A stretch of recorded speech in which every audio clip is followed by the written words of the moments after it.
Hello and welcome to Baseplate Reviews. Today I'd like to talk about LEGO ideas, and just for clarity, this is LEGO's theme that allows members of the public to submit their build ideas to the company to be made into official sets to be sold on shelves and lego.com. We're into the 15th year of LEGO ideas, with the first sets coming out back in 2011, and overall it's a great idea. Unintended pun there. It allows end users to interact with the company and the product, plus other fans to vote on their favourite ideas in the hope they get brought to reality. If you're lucky enough to get your idea selected, then you get a 1% royalty of all sales, so there is a large financial benefit to getting an idea selected, on top of the thrill of winning the competition. Another good thing, at least in my opinion, is that this is more open to more casual builders than the Bricklink Designer programme. That programme requires the designs to be fully thought out and designed on software along with building instructions. LEGO Ideas is very much about the idea itself, and LEGO then take that idea and refine it, sometimes arguably changing it a little too much, but the end result is a reassuringly official LEGO set. It's also been great for consumers too, with highly desirable sets coming out that may well have never had a chance otherwise, such as 2020's Pirates of Barracuda Bay, easily one of the best sets of all time, or the Medieval Blacksmith in 2021, which seemingly kick-started a revival of various castle and medieval related sets that we've continued to see in the years since. You even had one of my personal all-time favourite sets with the A-frame cabin that came out in 2023, and also an all-time classic set with the old fishing store, which now goes for over 3 times its original listed price. In summary, the theme's been great, and it's a great idea to get involvement from end users. Plus, we've got sets that we wouldn't have otherwise, so why do I still have concerns about it? And once you hear them, are they just concerns about LEGO overall? Are they really specific to LEGO ideas? If you're passionate about discussing the best and worst of LEGO ideas, or just want to share your thoughts, drop a comment below or consider subscribing to the channel for more insights and reviews. There's a few things that irk me about LEGO ideas, and I'll leave the biggest to last, but to start with one, it's that there's just not enough variety in terms of price points. In US dollars, we haven't had a set released that's been below the $80 price point since mid-2023, with the Tales of the Space Age set, which was at $50. Of the 13 sets released since that one, we've had 3 $80 sets and 2 $100 sets, but everything else has been north of that, with 5 of them being $200 or more. There are, very occasionally, smaller idea sets that get released, but they tend not to be retail sets, and instead gift with purchase, like the Books of My Passion set last year, or 2023's Tribute to Galileo Galilei. It's not necessarily that the bigger sets are badly priced for what you get, but there's basically nothing at a low price point and very little even at those midpoints. I'd love to see LEGO select a group of smaller ideas entries that have similar, but not the same styles or themes, and release them as a group of sets at the same time, or at least in the same year. I think it would be great for consumers who could get a range of sets to either combine or show in a cohesive display. It would be great for a greater number of LEGO ideas designers because more designs would be sent to market compared to only releasing a handful of expensive sets that only benefit a few winners. And finally, it would benefit LEGO because I'm sure if it was a grouping of sets that complemented each other, then a lot of customers would buy all of them. Even if it was 3 or 4 sets that all had a similar theming, I think it would be highly desirable to get the whole set.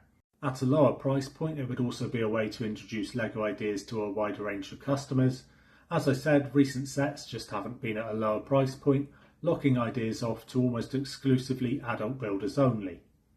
On top of the price points, we've also had some really lacklustre or unnecessary sets since the beginning of 2022, and to be clear here, we've also had some great ones, so it's definitely not close to being all bad. But with so many ideas submitted, there are currently 2,637 live ideas on the website. How are we ending up with something like BTS Dynamite?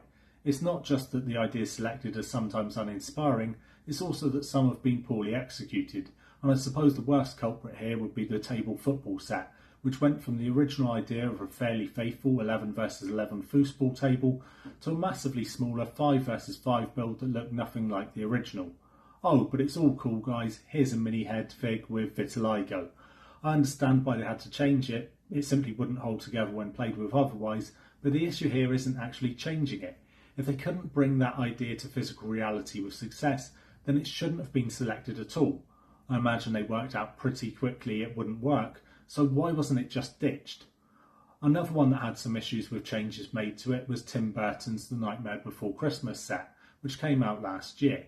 I'm sure the fan designer was still delighted to be accepted, and I know he resubmitted it with changes, but you still get the feeling that the version that made it to shelves didn't do the original justice.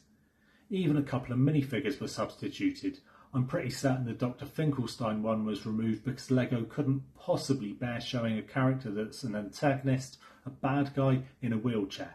I mean, come on, people with disabilities are just as capable of running the gamut of all human tendencies, both good and bad.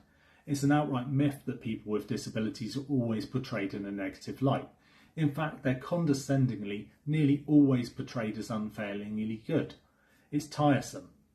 Seeing as we've moved on to talking about that licensed The Nightmare Before Christmas set, here's my biggest gripe with LEGO Ideas. We're talking about a site that gets thousands of submissions from some incredible and inventive fan designers, and all too often what ends up being selected are in the end member berries. Member Nightmare Before Christmas? Member Home Alone? Member the US Office? Yeah, I remember the US Office is the palest imitation of one of the greatest TV shows of all time. But it doesn't need to be a LEGO idea. I mean, now even the younger millennials are drinking the member berry juice down with Twilight and the Cullen House set out February 1st. On the first page of the ideas part of the LEGO shop website, we get 18 sets showing, and at least 10 of those 18 are licensed. I understand why the fan designers submit these. There really is a strong desire for seeing some of these brands and old movies, etc., and it's an easy way to rack up the likes on the ideas website versus a truly original idea that can't get its nostalgia hook into people browsing the site. We're all capable of falling for member berries. Look how expensive that Legend of Zelda set was last year for what you got, but I still went and bought it. I know it's not an ideas set, but the point about nostalgia still stands. I understand why LEGO does it as well. These are the kinds of sets that people who wouldn't class themselves as AFOLs go and pick up for themselves or as easy gifts for partners at Christmas. I can't think of anything to pick up for Brittany for her birthday. Oh look, didn't she like Twilight 15 years ago? That'll do. It's not that these licensed sets are bad. I thought the Jaws set from last year was top tier, plus I know that the D&Ders and Castle fans were happy with the Dungeons & Dragons Red Dragon's Tale Castle set. It's just that LEGO already have so many licensed sets and can just do these things themselves. I want to see the unbridled creativity be unleashed from LEGO Ideas. This is thrown open to the whole world, and that should mean we're getting more stuff like the A-frame cabin, the tuxedo cat, or the ship in a bottle, and less sets based on 90s and 2000s sitcoms, just so someone can say, remember when Ross dressed up as an armadillo? When you add in that as well as paying the LEGO fan creator a royalty, that they then also go and pay licensing fees on top for these sets, it's no wonder we see some hefty price tags for the end consumer. How could it be improved then? Maybe ideas based on IPs should have to hit a higher threshold of likes to be considered, or ones not based on IPs should have to hit a lower number. Maybe LEGO should encourage more original submissions. They already put in place some limitations on what you can and can't do, so that would be doable. I mean, they're not going to do it. They positively encourage the nostalgia baiting. The current challenge on there is literally build your nostalgia, 90s throwback. Maybe we need to start our own quiet revolution. If you ever browse the Ideas website, just think twice before clicking like on an IP based set, and maybe give the non-IP based ones a bit more of a chance. I'm going to be doing it for certain, and I'll try to pay attention to some smaller sets too. With all that being said, if you're off to buy the Twilight, the Cullen House or Jaws sets, more power to you. I hope you really enjoy them. I just wish LEGO would do these things separately away from the Ideas theme and leave that to more original creations. Those aren't ideas, they're just memories of things that exist already, and someone going, wouldn't it be cool if they were a LEGO set? Let's get back to more old fishing stores and Pirates of Barracuda Bays. Let's make LEGO Ideas great again. MALIGA. What do you think about the Ideas programme? Has it always been this way, and am I just an old man shouting at the sky? Let me know in the comments below. But if you have enjoyed the video, consider subscribing, and with that I'll leave and say as always, be good.